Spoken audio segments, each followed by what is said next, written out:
Pemirsa, Gubernur Sulsel Nurdin Abdullah meninjau beberapa daerah yang terkena dampak banjir seperti Kabupaten Baru, Sopeng, Sidrap, dan Parepare. Selain karena faktor cuaca ekstrim, pemerintah akan segera mengkaji penyebab terjadinya banjir yang terjadi setiap tahun.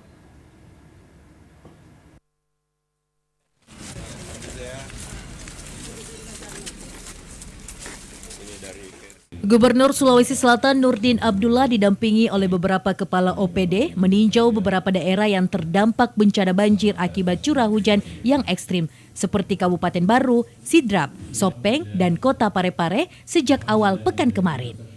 Dari hasil pantauan gubernur, terdapat beberapa rumah warga dan infrastruktur jalan yang mengalami kerusakan. Maka dari itu, pihak Pemprov Sulsel akan segera menurunkan bantuan berupa logistik di beberapa titik banjir, serta melakukan rehabilitasi bagi rumah warga yang rusak akibat banjir.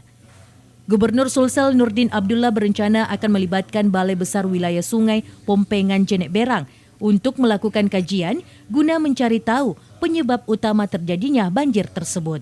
Agar tahun depan luapan sungai tidak lagi merendam daerah tersebut, apalagi sampai menelan korban jiwa, serta memberikan anggaran tanggap darurat.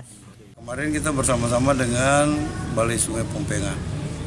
Jadi kita akan melakukan kajian ya supaya bagaimana ada solusi ke depan tidak terulang lagi ya luapan sungai yang mengakibatkan terendamnya beberapa wilayah-wilayah. Dari data yang dihimpun, total kerugian yang dialami oleh warga Kabupaten Baru yakni sebesar 11 miliar, sementara untuk wilayah lainnya masih dalam tahap pencatatan. Nur Fitri, Celebes TV.